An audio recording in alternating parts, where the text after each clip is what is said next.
What's coming is not just another recession, it's something far worse. The foundations of our world, our economy, our politics, even our planet are cracking. And unless we face the truth, history will remember this as the generation that watched the system unravel. Ladies and gentlemen, friends and fellow citizens, thank you for being here today. I want to begin with words that may sound unsettling, even alarming. What lies ahead is not merely another recession. What is coming is far worse, far deeper, far more transformative, and far more dangerous than what most policymakers or media commentators are willing to admit.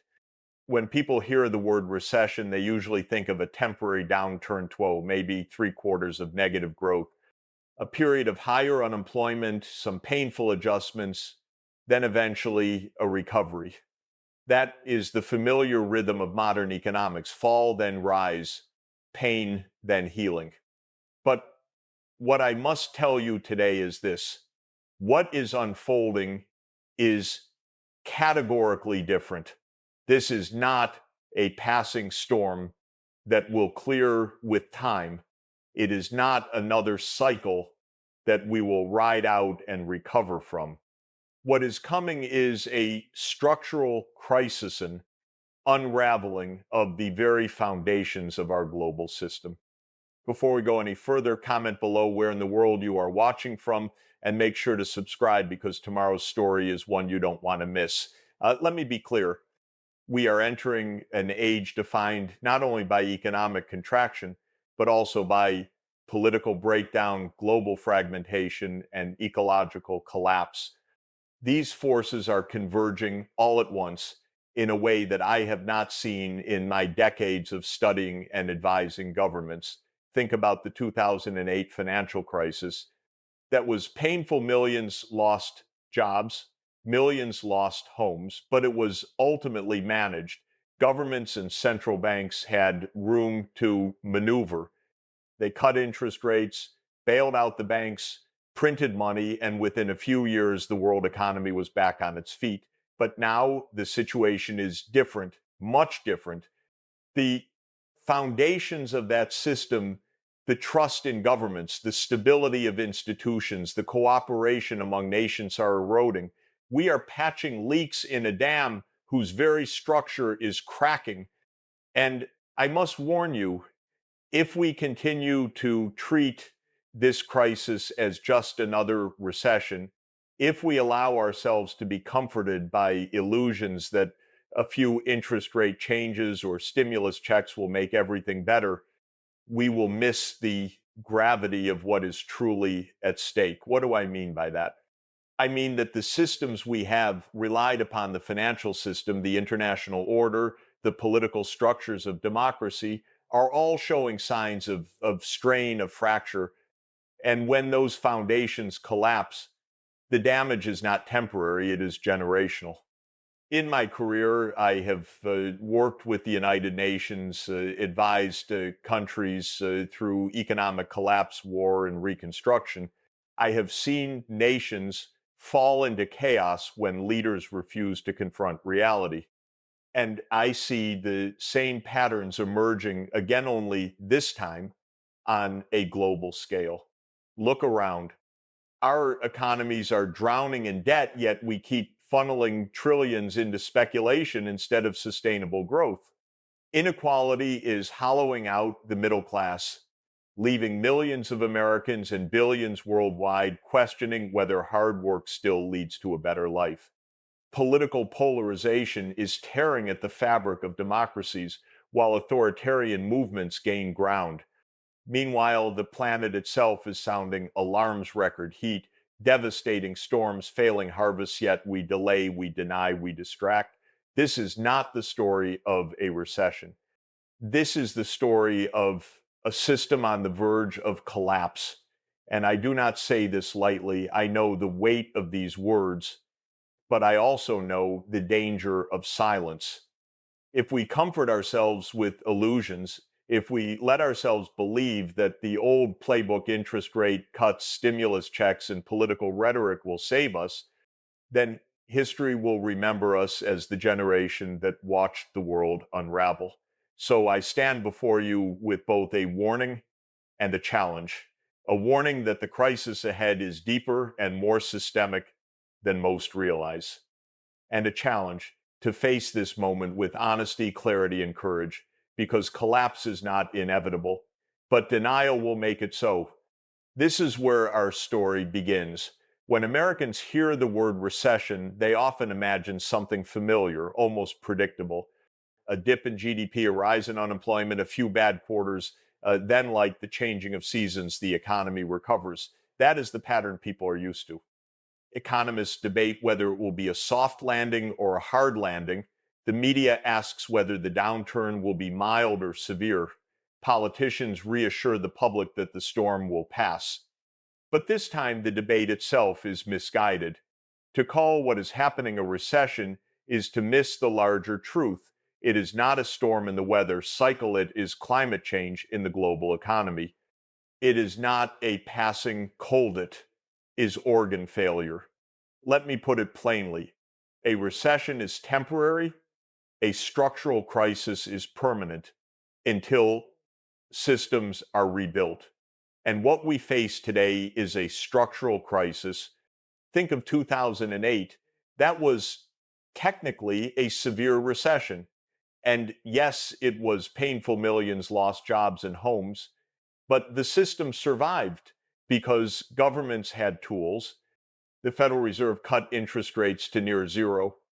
Washington approved massive stimulus packages. Central banks around the world coordinated to stabilize markets, and eventually the patient recovered. But here's the difference today. Those tools are already exhausted. Interest rates are stretched to extremes. Federal debt is at record highs. The financial system is already fragile and overleveraged. There is no cushion left. Imagine a doctor prescribing painkillers for a patient already addicted to opioids. Each dose numbs the pain, but weakens the body further. That is what our governments are doing with the stimulus and cheap credit. And here's why calling it just another recession is dangerous. It gives people false comfort. It allows policymakers to pretend that the old playbook still works. Cut rates, boost demand, wait for recovery. But we are not in that world anymore. Consider housing. In past recessions, falling home prices eventually made houses more affordable. Today, housing costs remain out of reach for millions, even as markets wobble. Why? Because the system itself, zoning, speculation, mortgage structure is broken. Consider healthcare. In a typical recession, job losses are painful, but recovery restores benefits. Today, tens of millions of Americans live one medical bill away from bankruptcy. That is not a cyclical problem, it is structural. Or consider student debt. In past downturns, young people could wait it out, graduate, and step into opportunity. Today, they graduate into debt burdens so heavy that the American dream feels like a cruel joke. That is not a recession, that is systemic failure. Let me take you outside America for a moment, because systemic crises do not respect borders. When the financial system trembles in New York, it sends aftershocks through Europe, Asia, Africa, and Latin America. In 2008, the crisis spread globally, but what is brewing today is larger because it is not confined to finance. It includes geopolitics, supply chains, energy, and climate. When Washington debates interest rates, it is not just Wall Street listening, it is farmers in Africa watching grain prices, it is families in Asia watching energy costs. And increasingly, it is governments choosing between allegiance to Washington or Beijing. This is not the footprint of a recession.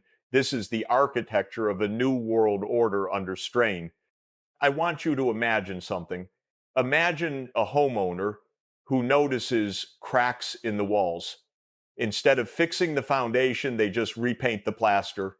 For a while, it looks fine, but the cracks return bigger each time. That is the illusion of recession today. Leaders paint over the cracks, hoping the public will be reassured, but the foundation is shifting beneath us. That illusion is dangerous because it delays real reform, because it comforts us when we should be alarmed, and because it blinds us to the reality that what is breaking cannot be fixed by tinkering with numbers on a spreadsheet. Let me be absolutely clear. I do not dismiss recessions. They are serious, but I refuse to pretend that what we are experiencing now is just another cycle. The danger is far greater and the stakes are far higher. This is not just about jobs and markets. It is about whether societies can still function, whether democracies can survive broken promises, whether nations can cooperate in a world of escalating confrontation. That is why I call it a structural crisis. And here is the truth I need you to hear. If we keep calling this a recession, we will treat it like a recession. And if we treat it like a recession, we will fail. This is the illusion I warn you about. The illusion that this is temporary, manageable, familiar. The illusion that a little monetary policy adjustment will put us back on track. The illusion that the old remedies can cure a new disease. History shows us where illusions lead. In the 1,930 seconds, leaders told their citizens the downturn was temporary until depression became war. In 2008, leaders promised reform until debt soared higher than ever. Today, the illusion is repeating itself, and each time the cost grows greater. So I ask you, as citizens, as parents, as workers, as human beings, do not be fooled by the illusion of recession. Look deeper, see the cracks in the foundation, because only then can we begin to repair what is truly broken. When I say the system itself is cracking, I mean it quite literally. The foundations of our economic and social order are no longer holding. And unless we look at those cracks with clear eyes, we will continue to believe we are standing on solid ground, when in truth, the floor beneath us is giving way. Let us begin with debt. The U.S. federal debt has now surpassed $33 trillion. That is more than the entire size of the American economy. Every year, the government spends far more than it takes in, financing the gap with borrowed money. Households are in no better shape. Credit card balances have soared past $1 trillion for the first time in history, with average interest rates climbing above 20%. Families are paying more in interest than in food. Student debt, once manageable, now chains an entire generation with over $1.7 trillion in obligations. Young Americans begin their adult lives in a financial hole before they even step into the workforce. This is not sustainable. It is not a cycle. It is a structural trap. Now look at the financial system itself. Wall Street celebrates record profits while Main Street struggles. But those profits are built on speculation, not real investment. Trillions of dollars flow into derivatives, hedge funds, and complex financial products that create no tangible value for society. They inflate numbers on balance sheets, but leave bridges crumbling, schools underfunded, and hospitals understaffed. We are told this represents growth, but it is not growth. It is fragility disguised as prosperity. The bigger the bubble, the more catastrophic the burst will be. And history is very clear. Every bubble bursts. Then there is inequality, perhaps the deepest crack of all. Consider this. Over the past 4 decades, America's top 1% captured more wealth than the entire middle class combined. Corporate profits soar, stock prices rally, CEO salaries climb into the hundreds of millions while ordinary wages barely keep pace with inflation. What does that mean in practice? It means families cannot buy homes in the neighborhoods where they grew up. It means parents work 2 jobs and still cannot afford childcare. It means millions of Americans skip doctor's visits because the bill would bankrupt them. This is not simply an economic imbalance, it is a betrayal of the American promise, the idea that hard work leads to opportunity. When that promise collapses, society itself begins to fracture. And make no mistake, the political consequences are already here. When people lose faith that the system is fair, they lose faith in democracy itself. They turn to extremes, left or right, that promise to smash the system rather than reform it. We have seen this in our own country. Rising polarization, the storming of the Capitol, the spread of conspiracy theories. These are not isolated events. They are symptoms of a deeper structural failure of society where millions feel abandoned, unheard, left behind. Let us not forget the human dimension of these cracks. A mother working full-time still cannot afford health insurance for her children. A college graduate earns less than their parents did without a degree. A retired worker sees their pension swallowed by inflation, while billionaires add yachts to their fleets. These are not statistics. These are lives. And when lives are broken, when hope is stolen, trust collapses. And once trust collapses, recovery becomes almost impossible. I want you to understand something. These cracks, debt, speculation, inequality are not accidental. They are not acts of God. They are the predictable outcome of choices to prioritize financial engineering over real investment, choices to subsidize speculation instead of sustainability, choices to value quarterly earnings above the long-term well-being of society. And those choices have left us with a system that looks stable on the surface, but beneath is hollow, brittle, and ready to shatter. Think of America's infrastructure: bridges rated structurally deficient, water systems contaminated with lead, public schools with leaky roofs and outdated textbooks. Meanwhile, Wall Street invents new instruments to gamble on. That is what happens when finance rules government instead of the other way around. The market has become the master and democracy its servant. History teaches us this always ends the same way, with collapse. Here is the hook you must not forget. The larger the illusion of wealth, the greater the devastation when it collapses. In 1929, markets promised endless prosperity until the Great Depression shattered lives. In 2008, financial innovation promised stability until the housing bubble imploded. Today, speculation promises wealth again, but the cracks in the system are deeper, the debt's larger, the inequality more severe. The cycle is repeating itself this time on a scale that may be beyond repair. So I say to you, do not be fooled by the stock market ticker on the evening news. Do not measure prosperity by GDP growth alone. Ask instead, can families afford housing? Can they access healthcare? Can young people believe in a future better than their past? Because if the answer is no, and increasingly it is then, the cracks are not surface level. They are in the foundation. And a house with a broken foundation cannot stand. This is where we are today. A system drowning in debt, addicted to speculation, poisoned by inequality, and corroded by distrust. A system that no longer serves its people, but exploits them.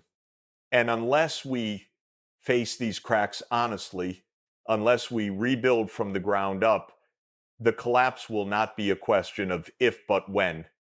When an economic system fails to deliver stability and opportunity, politics does not remain untouched. It radicalizes.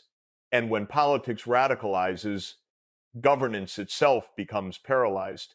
This is not theory, it is the reality we are living through right now. Let's begin at home. Here in the United States, over the past decade, we have watched political polarization reach levels unseen in modern history. Trust in Congress has collapsed. Faith in elections is being questioned by tens of millions of citizens. Extremist movements grow louder, and the middle ground, the spirit of compromise that once made democracy workable, has all but vanished. The events of January 6, 2021 were not an anomaly, they were a warning, a sign that when the economy fails, the people politics fractures. Citizens convinced that the system no longer represents them turn to radical leaders who promise to tear it down. The result is gridlock, chaos, and eventually violence. But this breakdown is not confined to America. Around the world, democracies are wobbling. In Europe, populist parties gain ground by feeding on resentment. In Latin America, governments swing from left to right, unable to provide lasting stability. In Africa, coups are returning, fueled by inequality and foreign exploitation. The cracks in governance mirror the cracks in the economy. And when governments lose legitimacy, when trust evaporates, collapse is not far behind. Now, add to this the international dimension, because politics does not exist in a vacuum. Nations are tied together by trade, finance, technology, and security. When one system falters, it shakes the rest. And today, the fault line is clear: the rivalry between the United States and China. This is not just about tariffs or trade deficits. It is about who sets the rules of the 21st century. Who will control advanced technologies like artificial intelligence and semiconductors? Who will dominate the world's energy supply chains? Who will write the standards for digital networks, infrastructure, and finance? These are not abstract questions. They are battles playing out in real time, shaping the choices of nations across Asia, Africa, and Latin America. Countries are being pressured to pick sides, Washington or Beijing. Neutrality is no longer tolerated. Think about the consequences. For decades, globalization integrated the world into a single marketplace. Supply chains stretched across continents. A phone designed in California might be assembled in China, using minerals from Africa powered by energy routed through the Middle East.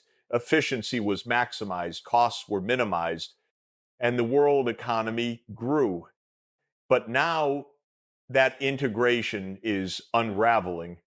Supply chains are being split, alliances are hardening, and the world is moving toward not one global economy, but two competing systems.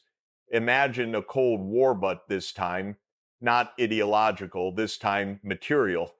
Because unlike the Soviet Union, China is not isolated. It is the world's second largest economy, deeply integrated into global trade and finance. A fracture on this scale does not merely slow growth, it rewires the global order. And while this rivalry deepens, wars are already destabilizing entire regions. In Europe, the conflict in Ukraine has drained resources, fractured alliances, and reshaped NATO. It has disrupted energy flows, driven up food prices, and sent shockwaves across Africa and the Middle East. In the Middle East, conflicts simmer, alliances shift, and external powers fuel instability for their own gain. Each crisis feeds the next, creating a chain reaction of uncertainty. A war in Europe raises bread prices in Cairo. A missile in the Middle East raises gas prices in Chicago. That is the reality of a globalized but fractured system. The greatest danger of all is the psychology of escalation. History shows us that great powers rarely step back voluntarily once locked in rivalry. Pride, domestic politics, and the illusion of control push leaders to double down even when costs spiral out of control. We saw this in World War I when nations stumbled into catastrophe, each believing escalation was manageable. We saw it again in World War II when leaders convinced themselves they could control the fire of conflict. And we see echoes today: military exercises in the South China Sea, sanctions multiplying into retaliations, technology bans spiraling into trade wars. Each step increases the chance of miscalculation, and miscalculation in a nuclear world is not a risk humanity can afford.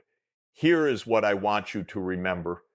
Political breakdown and geopolitical rivalry are not separate from the economic crisis. They are accelerants.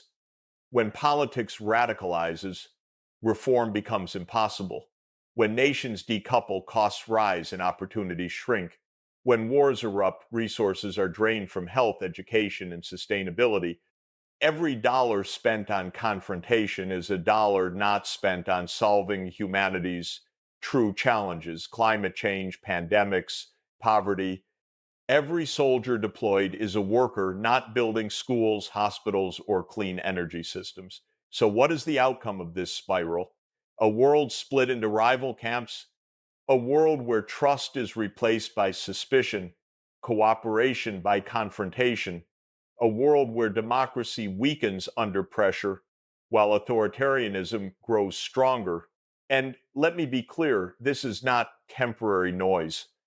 It is the background music of the 21st century unless we change course. The cracks in our political systems are real. The fractures in our global order are widening. And unless we confront them with courage and wisdom, we risk stumbling into a disaster far worse than a recession. Because what is collapsing is not just the economy, it is governance itself, the ability of nations to function and of the world to work together. And when that collapses, history tells us the consequences are not measured in percentages of GDP. They are measured in wars, migrations, and lost generations. When we speak of systemic crisis, there is one dimension that towers above all others because it does not bend to politics, markets, or illusions.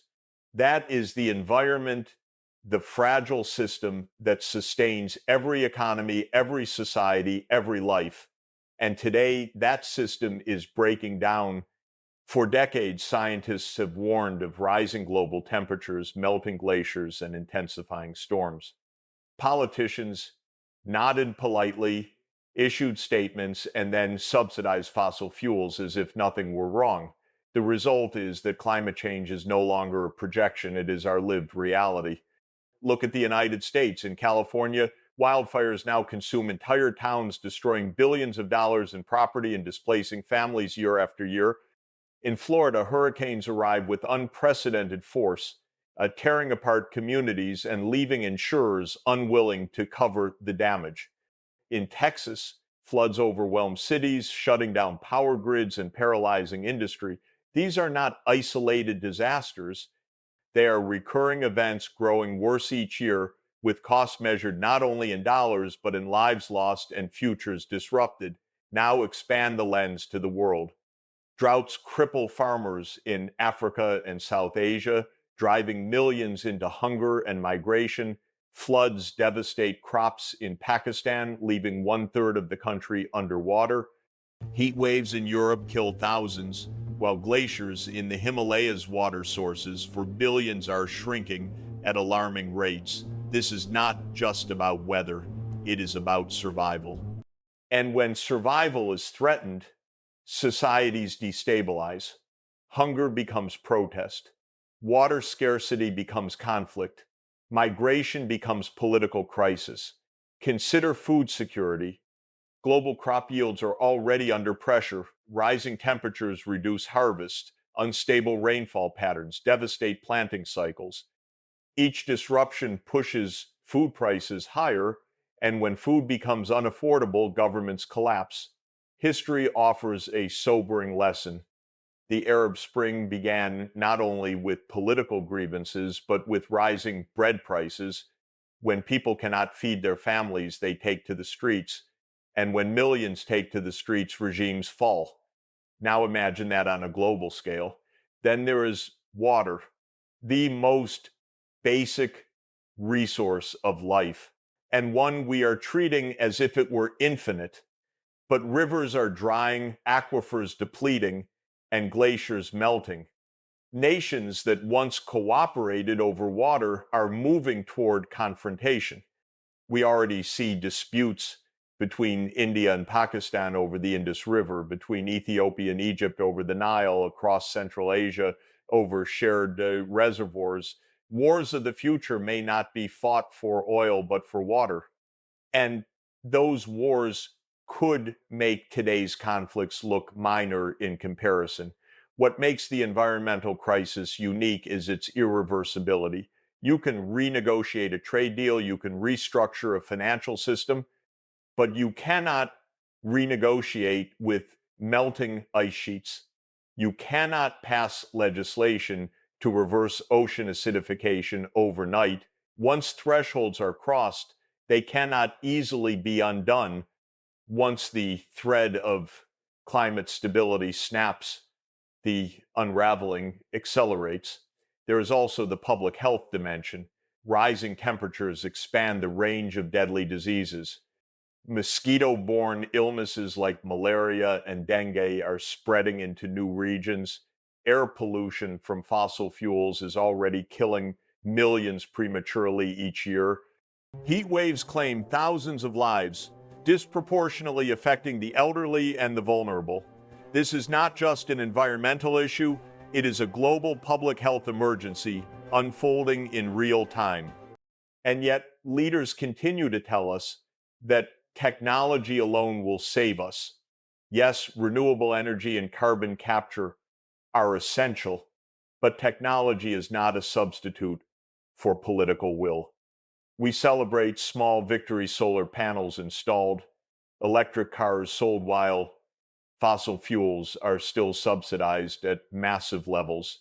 Forests, the lungs of our planet, are cut down for profit.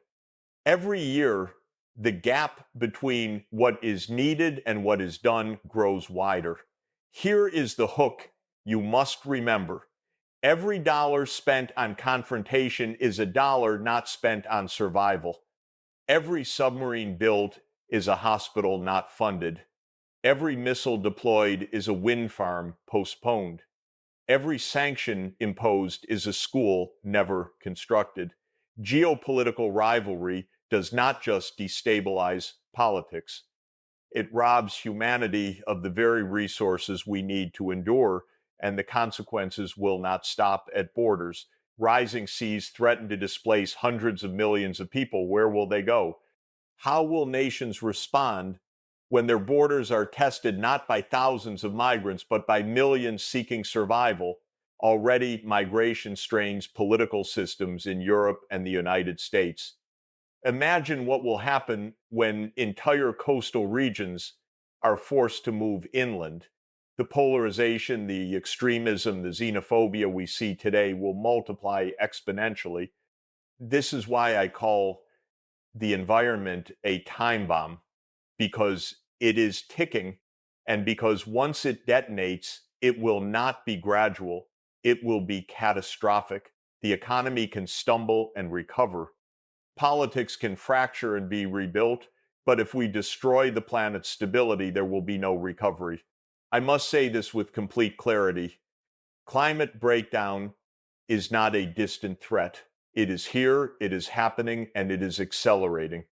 To pretend otherwise is the most dangerous illusion of all. Illusions are comforting. They allow us to believe that tomorrow will be better simply because yesterday was survivable. But illusions are also deadly. And today, the greatest danger we face is not only the cracks in our economy, our politics, or our environment, it is the comforting illusions that prevent us from facing them honestly. The first illusion is that the market will take care of everything. We are told that markets are efficient, that growth eventually lifts all boats, that if we just stay the course, prosperity will return. But ask an ordinary American family whether their life has improved. Wages stagnate while costs of housing, healthcare, and education soar. Home ownership drifts out of reach for younger generations. Millions live paycheck to paycheck. The illusion says, be patient, the tide will lift you too. But reality says, the tide has lifted yachts while drowning the working class. The second illusion is that government can always step in with the right policy tweak. Interest rates up, interest rates down, another stimulus package, another bailout. Leaders assure us These levers will stabilize the system. But what happens when the levers themselves are broken? After 2008, the world promised reform, yet today, debts are larger, financial instruments more complex, and safeguards weaker. After the pandemic, leaders vowed to build resilience, yet supply chains remain brittle, vulnerable to every disruption. Each time we inject adrenaline into a patient already on life support, each time the dependence grows and the fragility deepens. The illusion says we have the tools. Reality says the tools are worn out and the disease has spread. The third illusion is that recovery will look like the past, that another bull market will restore confidence, that another wave of globalization will deliver cheap goods and higher living standards, that another cycle of growth will erase our problems. But this time is different. Why? Because the weaknesses are not cyclical, they are foundational. Because the world is not moving toward greater integration, but toward fragmentation. Because the planet itself is reaching limits that no policy can paper over. To believe recovery will look like the past is like believing a house with a shattered foundation will stand tall after a fresh coat of paint. The fourth illusion is that technology will save us without sacrifice. We celebrate electric cars, renewable energy, and digital innovation. And yes, these are vital, but they are not a substitute for political will. Clean energy is expanding, but fossil fuels are still heavily subsidized. Forests continue to fall, carbon emissions continue to rise. Technology matters, but it is not magic. It cannot undo decades of delay. It cannot substitute for courage. The illusion says innovation will fix it. Reality says without systemic change, innovation is too little too late. These illusions comfort leaders because they postpone responsibility. They comfort citizens because they postpone fear. But illusions do not change reality. They only delay our reckoning. And history shows us what happens when illusions collapse. In 1929, people believed prosperity was permanent until the Great Depression destroyed lives. In 2008, people believed finance had mastered risk until the housing bubble burst. Today, we are told that recovery is around the corner. But the cracks are deeper than ever and the bubble larger than ever.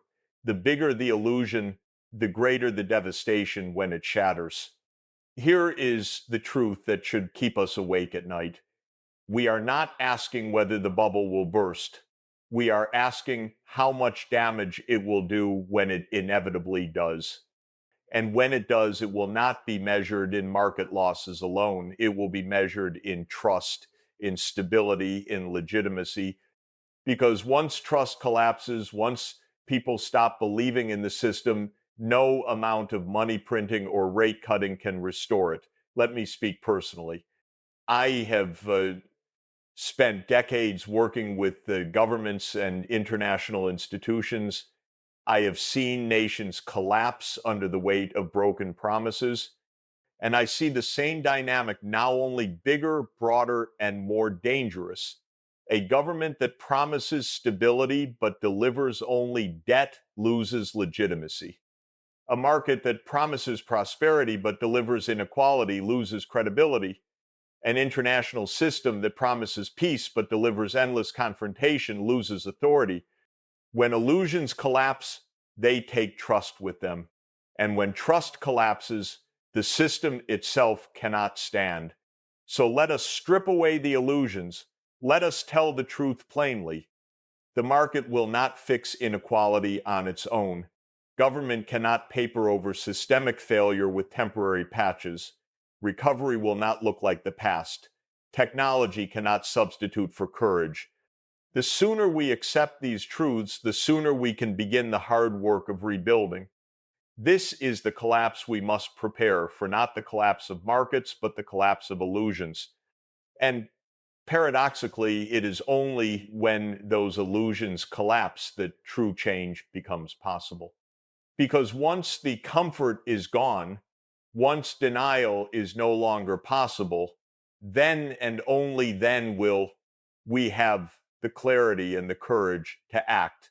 We have walked together through the illusions, the cracks, the breakdowns, and the ticking time bomb of our environment. I have shown you why this is not just another recession, why the systems we depend on are unraveling. Now we must face the final question: what do we do? Because collapse is not inevitable, but neither is survival. The future depends on what choices we make today, not tomorrow. First, we must tell the truth. No more illusions, no more false comfort. Our leaders must stop pretending that tinkering with interest rates, printing more money, or passing short-term stimulus packages will solve systemic problems. These measures may calm markets for a moment, but they do nothing to rebuild foundations. Honesty must replace denial, because without honesty, there can be no trust. And without trust, no system, economic, political, or social, can endure. Second, we must rebuild the foundations of fairness. An economy that serves only the few is not sustainable. We must invest in the middle class, ensure access to healthcare and education, and restore the idea that hard work can still lead to a better life. Inequality is not just unfair, it is destabilizing. History shows us that when societies become too unequal, they fracture. The only way forward is a system that works for all, not just the top 1%. That means policies that prioritize people over speculation. That means redirecting resources from hedge funds and tax loopholes into infrastructure, renewable energy, and human capital. It means ending the notion that Wall Street's health equals America's health. Third, we must reclaim politics for the people. Polarization is tearing democracies apart. We must resist extremism, rebuild institutions, and find the courage to compromise. Democracy does not survive without shared truth. It does not survive without respect. And it does not survive when citizens lose faith that it can deliver. This is not a call for one party or another. It is a call for renewal of the social contract, a renewal of the idea that government exists to serve, not to divide. Fourth, we must step back from the edge of confrontation. The rivalry between the United States and China cannot be allowed to define the 21st century. If it does, the result will not be progress, it will be division, suspicion, and possibly catastrophe. We must find ways to cooperate even as we compete on climate, on health, on global stability. These are challenges no nation can solve alone. A fractured world cannot tackle existential threats. A divided world cannot survive in an age of interconnected crises. We must resist the illusion that confrontation is destiny. It is not. It is a choice, and it is a choice we must refuse. Fifth, we must act on the environment as if our lives depend on it, because they do. Every year of delay makes the task harder. Every dollar spent on war instead of clean energy is a betrayal of future generations. Every forest cut down, every glacier lost, every ton of carbon emitted narrows our margin of survival. We know what to do. End fossil fuel subsidies, invest in renewable energy, protect forests, transform agriculture, and prepare for resilience. We do not lack solutions, we lack will. And will is the one resource we cannot afford to run out of. So here is the call to action: rebuild, reform, and renew. Rebuild trust through honesty. Reform systems to serve people, not just profits. Renew our commitment to democracy and cooperation. Protect the environment not as an afterthought, but as the foundation of everything else. This is not easy. It will not happen overnight. But history shows us that societies can transform when they must. The Great Depression gave rise to the New Deal. World War II gave rise to a new international order. The Civil Rights Movement reshaped America. Crisis can destroy, yes, but crisis can also be the turning point towards something better if we act with courage. Let me end with this thought. History will judge us. It will not judge us by the profits of corporations or the movements of stock markets. It will judge us by whether we had the courage to confront reality, the wisdom to see beyond illusions, and the love for humanity to choose cooperation over confrontation. We are standing at a fork in the road. One path leads to collapse, economic, political, environmental. The other path leads to renewal, justice, and survival. Which path we take depends on use and what we demand of our leaders, of our institutions, and of ourselves. So I leave you with a simple truth. Collapse is not inevitable, but neither is renewal. It is a choice, our choice, and the time to choose is now. If this message resonates with you, don't just click away. Hit the like button so more people hear this warning.